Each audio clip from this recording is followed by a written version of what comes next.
And I want you to notice that I stress the word evening because after the last OWN talks, I got a WhatsApp from this guy, and he said he enjoyed Les Brown and myself, but he wanted to give me a critique.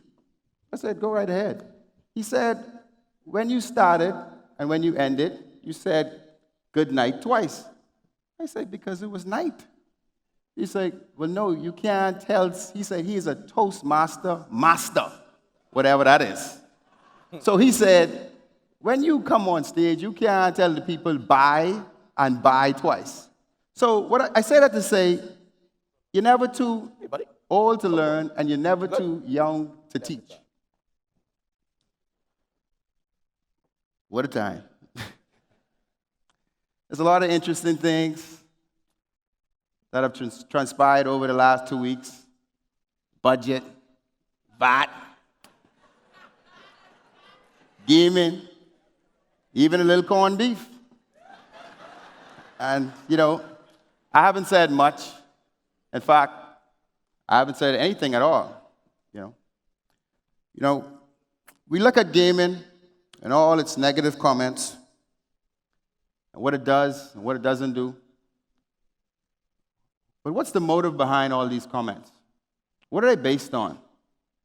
So, see, I want to neutralize the situation right now.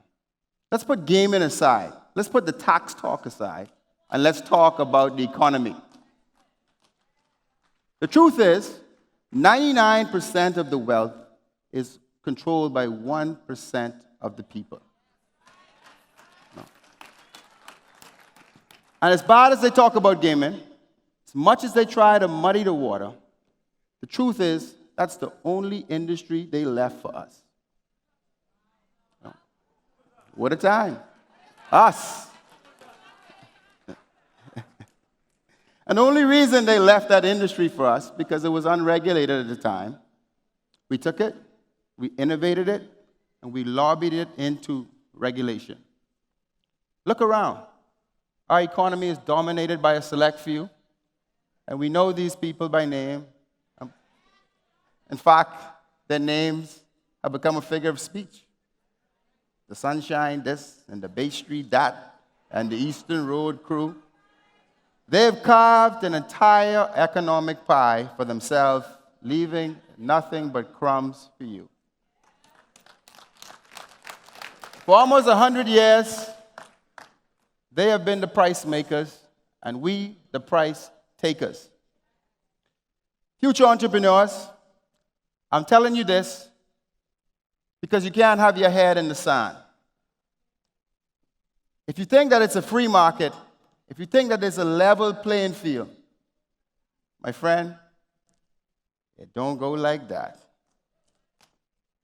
I want to tell you this because I want to prepare you, future entrepreneurs, for what's waiting for you at the top when you get there. The top is like a highway. And there's still many people who think that the highway is designed for just 1 or 2 cars only, even though there's 7 lanes, enough for every single person to succeed. In 2018, there's no place for that type of mindset. And anyone with that type of mindset must take the next exit. Now, I want to take this time to share a letter I wrote in October 15, 2015. And it was addressed to the then Prime Minister, the Right Honorable Perry Gladstone Christie.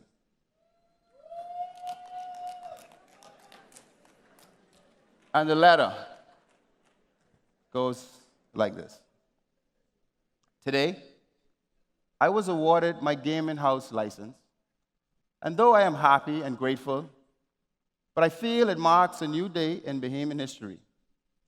A day when a Bahamian can move one step closer to equality, one step closer to economic empowerment, and one step closer to honest prospects and lasting, sustainable success. I want a Bahamas that affords me equality access and ownership across the board. My rights as a Bahamian should never be hinged on the opinion of others, but based on the simple principles of democracy and equality. Today, I took the time to reflect on the words you once said to me about wanting young Bahamians owning, revolutionizing, and creating sustainable homegrown industries while assuming a greater power of this economy, as well as shifting the paradigm in this country. Though many may not understand the true significance of the passage of this gaming bill, but they will feel its positive effects. They will feel its economic benefit, a restored confidence in every Bahamian's ability to govern, own, and operate a successful business enterprise here in the Bahamas. I want to first personally thank you for having the political will to regulate this industry, but also for having the vision to identifying that you need to create a new generation of economic leaders. I am personally committed to ensuring that the opportunities you have afforded me will be used to expand opportunities for others. I will not follow the path of the fortunate few that have become successful in this country and join the gatekeepers' clan.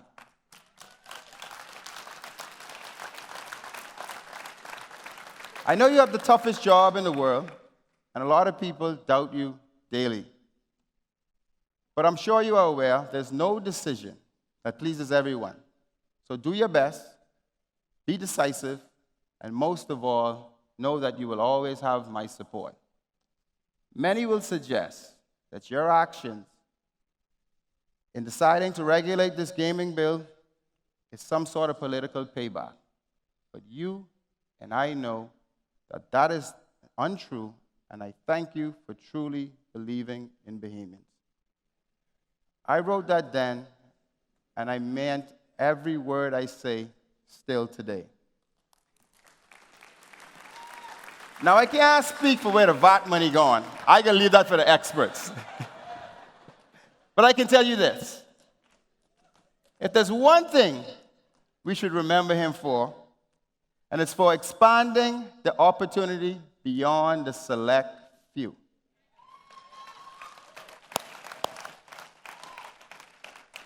Future entrepreneurs, there has to be a disruption of the status quo. And that disruption starts with you. It don't matter if you are F&M or PLP, young or old, support me or not, whether you're a Christian or you buy 023. We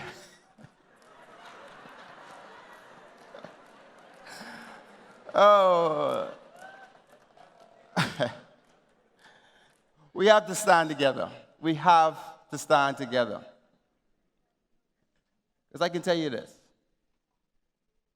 If they could do it to me, or try to do it to me, can you imagine what they would try to do to you? But don't hate on them now. For God's sake, don't hate on them. I don't hate them, and neither should you. In fact, I wish they make $1 billion more. But just don't stand in the way of you making yours. These are some serious times. These are some serious times. These times so serious, I leave my watch because I was scared they was going to tax me out of that. Can you imagine? Can you imagine? You're living in a country where you're encouraged to be an entrepreneur, but you're envied for being innovative and targeted for being successful. And the truth is, though, everyone wants to be an entrepreneur, but nobody wants to support one.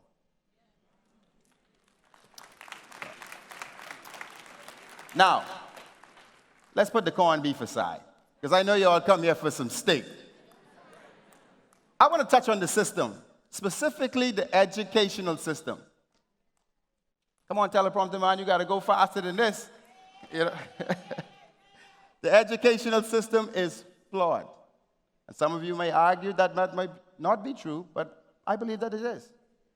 Because I think that 30% of what we're taught, we don't need.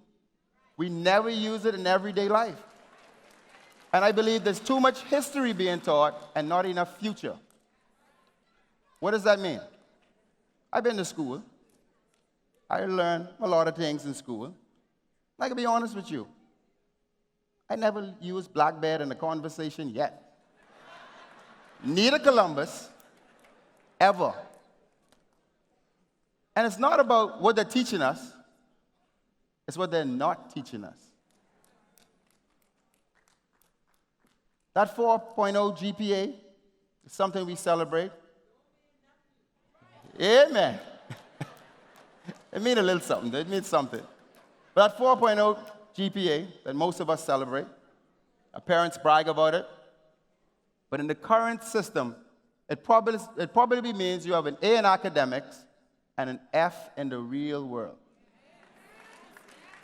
We talk about technology and emerging markets and new economies, but we don't have the educational system that prepares us for a technology-driven world. Think about it. They tell you to go to high school, then they tell you to go to college, then they tell you you need a bachelor's degree, then they say, hold on, you need a master's degree. In some cases, they say you need a PhD too. Why are they stringing us along? Why is the process like this? Why is the system designed like this? We need to thoroughly and fundamentally change the way we educate, and we need to revolutionize the educational system. Like I said the last time I was here, technology is replacing companies and people every single day. I'm an employer. When I hire people, I look at your skill sets, not your degree. I'm looking for where you can fit into my company, mesh with my vision, and take it to the next level. I don't need another accountant. I don't need another economist. I need a data scientist. I need people who understand blockchain technology. I need an app developer. I need someone that understands cybersecurity. We have to arm Bahamians with the skill set they need to be relevant in a digital society, period. Blackbird won't get you hired. Shakespeare won't get you hired. And for God's sakes, the Arawaks won't get you hired either. But how can we solve this? With new ideas. I presented the government with a comprehensive plan and a full framework for what I call Smarter Bahamas. What is Smarter Bahamas? It's a combination of a knowledge hub and a startup hub. A knowledge hub bridges the gap between what you already know and what you need to know. It's a full-fledged institution that teaches every single thing technology. Students will have an opportunity to learn web development, app development, coding, digital and social media marketing, just to name a few. And the Startup Hub. It's a shared work and collaborative workspace where entrepreneurs can lease just the amount of space they need. And an office, a desk. And you know what it will do? It will eliminate the greatest financial burden in starting your own business, your overhead. What's significant about a startup hub is that you're going to be in the same building with some of the greatest minds. Down the hall, someone's going to be doing app development. Down the next hall, someone's going to be doing blockchain. Down the other hall, someone's going to be doing some web development. And that is going to develop organically our tech hub. Let's stop looking for jobs and start creating them for ourselves.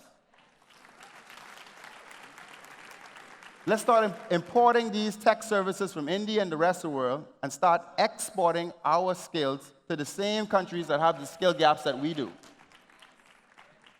We have to stop waiting for the economy to turn and turn our minds to transforming the economy. We need determination, we need vision, and we need collaboration. And that's why tonight I am pleased to announce the launch, not the launch, but in a few weeks, we will be launching the Bahamas National Association for Entrepreneurs.